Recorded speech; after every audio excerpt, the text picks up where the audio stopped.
pagi pemirsa, selamat bergabung kembali dengan berita terkini.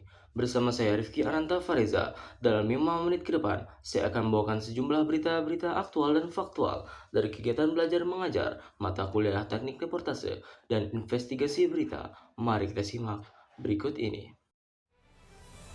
Pada kali ini kita bisa melihat penampilan dari kelompok 6 dalam pembuatan teknik reportase dan investigasi berita dengan tema peristiwa penipuan transaksi jual beli online serta penyekapan korban yang tertipu.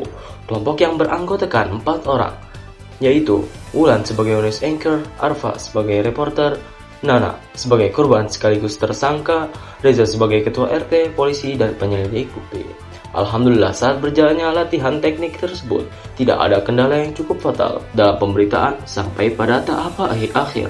Kita juga memastikan bahwasannya ini terjadi bukan karena keberuntungan, namun adanya perjuangan di balik persiapan yang ditanggung oleh kelompok 6. Meskipun kita sebagai manusia tidak mungkin memiliki kesempurnaan mutlak karena pasti ada kesalahan dan kekurangan yang kita miliki.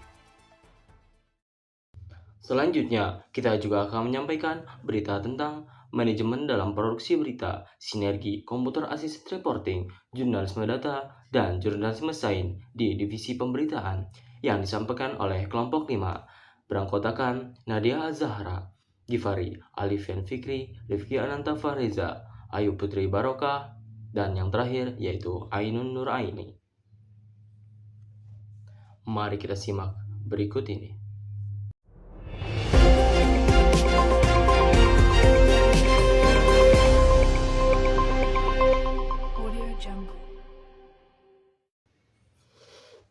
Pengertian manajemen secara umum.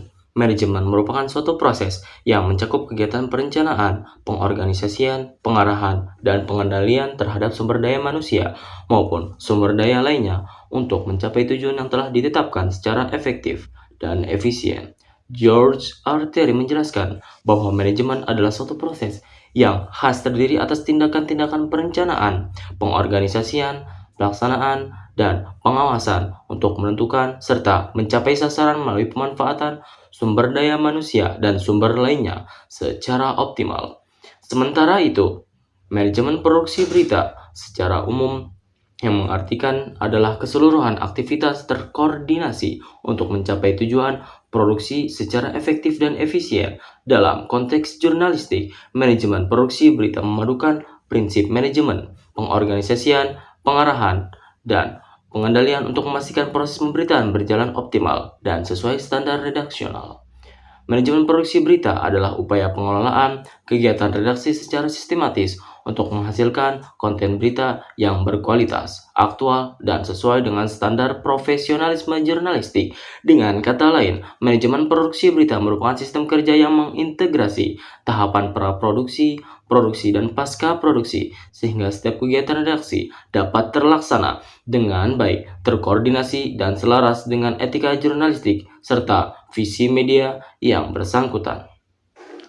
Lalu, di sini kita juga membahas tentang Computer Assisted Reporting atau bisa disebut CER. Peliputan berbantuan komputer ini merupakan sebuah pendekatan dalam jurnalisme modern yang menggunakan teknologi komputer untuk membantu proses peliputan, analisis, dan penyajian data dalam pembuatan berita. Istilah ini menggambarkan perubahan besar dalam praktik jurnalistik, di mana reporter tidak lagi hanya bergantung pada wawancara dan observasi langsung, tapi juga memanfaatkan kekuatan komputasi untuk menemukan pola, tren, dan kolerasi yang tersembunyi di balik kumpulan data yang besar. Dalam praktiknya, CAR melibatkan berbagai teknik seperti pengelolaan database, penggunaan perangkat lunak statistik, analisis numerik, hingga pemetaan digital yang membantu wartawan mengungkapkan fakta lebih akurat dan terukur. Pendekatan ini menjadikan jurnalis mampu bekerja layaknya peneliti sosial yang menggunakan metode ilmiah dalam menguji kebenaran sebuah fenomena.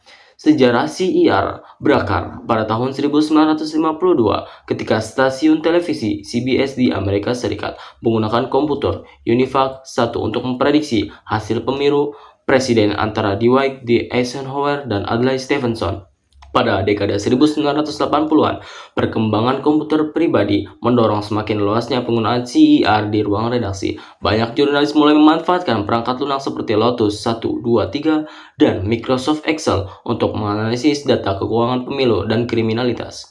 Fungsi-fungsi yang dimiliki oleh CER yang pertama yaitu meningkatkan akurasi dan kredibilitas liputan, selanjutnya meningkatkan efisiensi dan kecepatan pengolahan data. Yang ketiga, memperluaskan akses terhadap sumber informasi publik, mendorong transparansi dan akuntabilitas sosial, selanjutnya mengembangkan kompetensi analitis dan literasi data jurnalis, menangkal disinformasi dan meningkatkan kepercayaan publik terhadap media. Selanjutnya, penjelasan tentang jurnalisme data atau sering disebut data-driven journalism adalah sebuah proses perjurnalistik yang berfokus pada analisis dan penyaringan set data atau bisa disebut kumpulan data dalam jumlah besar untuk menemukan dan menceritakan sebuah berita. Berbeda dengan jurnalisme tradisional yang mengandalkan narasumber manusia atau peristiwa, jurnalisme data ini menempatkan data sebagai sumber utama informasi. Dalam konteks akademik di Indonesia, jurnalisme data dapat dipahami sebagai sebuah evolusi dari praktik jurnalisme investigasi dan computer assisted reporting. Jurnalisme data merupakan hasil kolaborasi yang niscaya di era digital yang menggabungkan setidaknya 4 disiplin ilmu. Jurnalisme produksi berita berbasis data memiliki alur yang lebih sistematis dan teknis dibandingkan peliputan berita harian biasa. Berdasarkan studi kasus pada media-media di Indonesia yang telah menerapkan seperti Tirto ID, Kata Data, Co-ID, dan Tempo. Proses jurnalisme data dapat dibagi menjadi beberapa tahapan inti: mengkompilasi data, membersihkan data, ketiga, melihat konteks, keempat, menggabungkan, dan kelima, yang terakhir, mengkomunikasikan. Demikian sajian berita hari ini. Semoga dapat menambah wawasan dan pengetahuan kita semua. Saya, Rifki Ananta Fareza, mengucapkan terima kasih dan sampai jumpa.